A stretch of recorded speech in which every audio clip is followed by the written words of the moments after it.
Margaret Lawson sat alone in her study. To the outside world, Margaret was unshakable. The Iron Lady of Lawson and Company, a widow who had built her late husband's small furniture shop into a nationwide brand. But behind the oak desk, her hands trembled as she held a cup of untouched tea. For weeks, something had been gnawing at her. Not the usual loneliness that came with age, but a deeper ache. A suspicion. She had overheard it 3 nights ago. Margaret had been heading downstairs for a glass of water when she paused on the landing. In the dim hallway below, 2 voices whispered. "It won't be long now," her eldest daughter Clarissa had murmured. "She's getting weaker every day. Once she's gone, the house is ours. Everything will be split equally." Her son-in-law's voice followed, slick and smug. "Equal? Clarissa, you've done the most for her. You deserve more than your brother." Margaret's heart had pounded in her chest. They spoke about her as if she were a piece of furniture being cleared out. She had quietly stepped back into her room, her mind spinning. The next morning she started a plan. That afternoon she drove herself, not in the chauffeured Bentley her children insisted she use, but in her old Toyota, to visit Dr. Harris, her longtime family physician. He frowned when she explained her idea. "You want me to tell your family you have terminal cancer?" "Margaret, that's necessary," she interrupted, her voice steady. "I need to know who truly cares for me, and who's just waiting for me to die." The doctor hesitated for a long moment, then sighed. "If you're certain, we'll make it believable." The first act of the play began the next morning. Margaret stayed in bed, coughing softly, refusing her usual morning walk. At lunch, she pushed away her favorite pumpkin soup after 2 spoonfuls. By evening, Clarissa came to her room, wearing a mask of concern so thin Margaret could see right through it. "Mother, what's wrong? You look pale." "Oh, just a little tired," Margaret murmured. Clarissa didn't linger. She had a dinner to attend. It wasn't until much later, when the house was quiet, that someone knocked again, 3 gentle taps. Margaret opened her eyes to see Emily, the gardener's niece, standing in the doorway with a tray of warm tea and biscuits. Emily had only been at the estate for a year, helping her uncle after school, but she had a quiet grace Margaret admired. "I thought you might not have eaten," Emily said shyly. "You shouldn't skip meals." Margaret smiled faintly. Word spread quickly through the Lawson estate and beyond. Margaret Lawson was gravely ill. The doctor's official letter, carefully slipped into Clarissa's hands, sealed the story. The household changed overnight. The grand halls felt heavier, the air thick with whispered speculations and forced smiles. Clarissa tried to appear strong, but behind closed doors her frustration bubbled. Her younger brother Michael seemed oddly indifferent, avoiding the family entirely. Meanwhile, Emily became Margaret's constant companion. She moved quietly around the mansion, tending to the flowers, bringing fresh air into the dim rooms, and most importantly, sitting by Margaret's bedside when the rest of the house turned its back. One rainy afternoon, as thunder rumbled in the distance, Emily held Margaret's hand.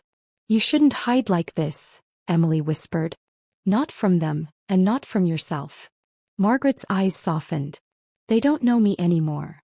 Emily smiled gently. "Maybe it's time you remind them who you really are." Downstairs, a secret meeting was unfolding. Clarissa stood before Michael in the dim light of the library, her voice sharp. "We can't wait any longer.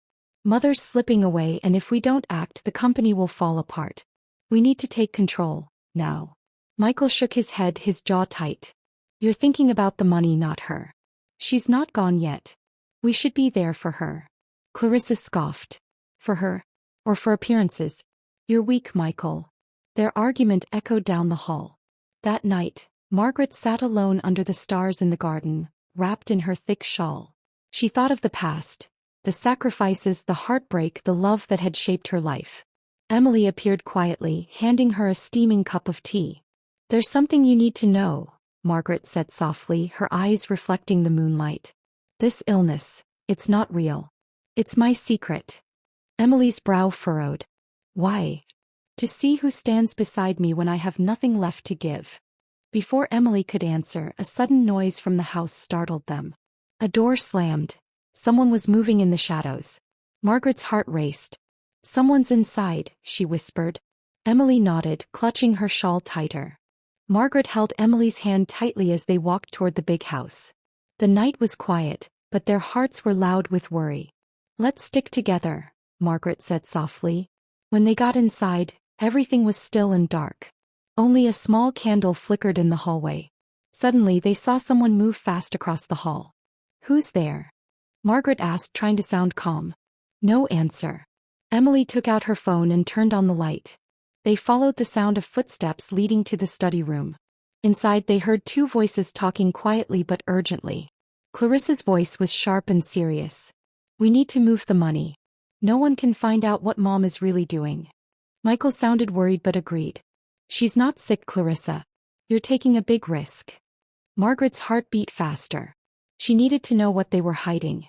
She quietly opened the door and stepped inside. Papers were spread out all over the desk. Clarissa held a folder that said, "Power of Attorney."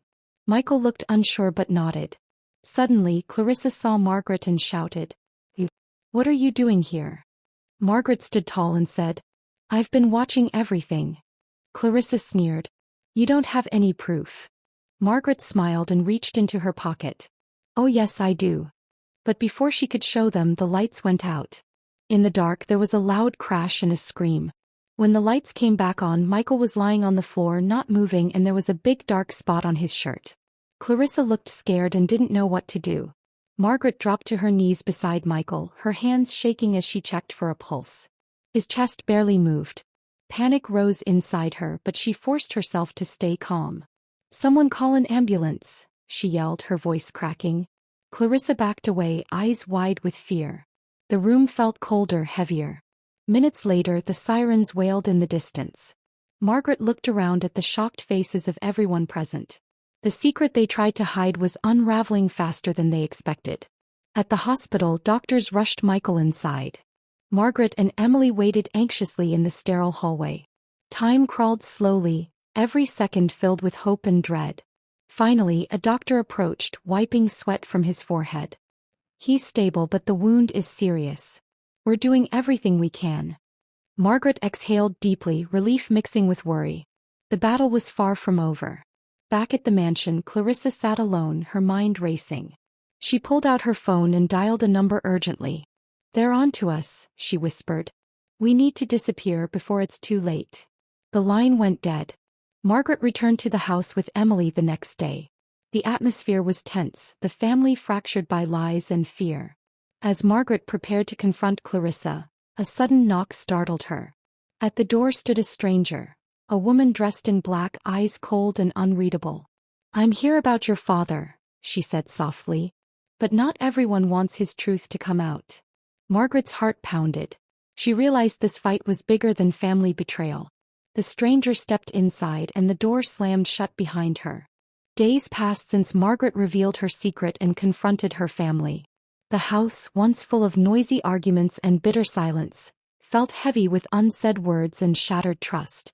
Emily took charge, making sure Margaret's company stayed afloat. She worked tirelessly, meeting old loyal workers, repairing broken partnerships, and restoring hope to the staff who had lost faith. Everyone admired Emily's strength and quiet determination. But while the business slowly healed, tensions inside the house only grew worse. Margaret's brother Jason was furious. He couldn't accept that Emily, who wasn't even family, was now running the company. "She's just an outsider," he sneered to his friends, "taking what's rightfully ours." Jason's wife, Karen, whispered poison lies to the others. "If Margaret is weak enough to trust Emily, she's lost her mind." One evening, Emily overheard Jason planning something dark and dangerous. "They'll never accept me as the boss," Jason said in a low voice over the phone. "It's time to remind them who really owns everything. If I have to take it by force, I will." Emily's heart pounded. She knew Jason was serious. But how far would he go? And who could she trust? Margaret, meanwhile, spent her days reflecting quietly in her room. She knew her family's betrayal ran deeper than she imagined. There was something Jason wasn't telling anyone. Something big. The night fell heavy and dark. Emily sat by the window, watching the empty street outside. Suddenly, a sharp knock echoed at the front door. Her breath caught in her throat. Who could it be this late? She opened the door slowly. A figure stood there, drenched by the rain, face hidden beneath a hood. "I have something you need to see," the stranger whispered urgently. Before Emily could respond, a loud crash came from inside the house. The lights flickered and went out. A chilling silence took over. And then, footsteps. Coming closer. Into the darkness. Emily's heart raced as footsteps echoed in the dark hallway. She gripped the doorframe tightly, trying to steady her breath. Suddenly, the lights flickered back on. Standing in the doorway was Jason, his face pale, eyes wild. But behind him was the stranger from outside. "Stop," the stranger said firmly. "Jason, this has to end." Emily's eyes widened as the stranger pulled back their hood. It was Margaret's childhood friend, Daniel, who had been away for years but never stopped caring.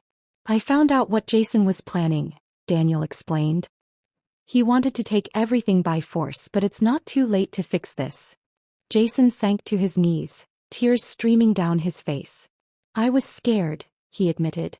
"Scared of losing everything. I didn't know what else to do." Margaret came down the stairs quietly, her eyes filled with both pain and hope.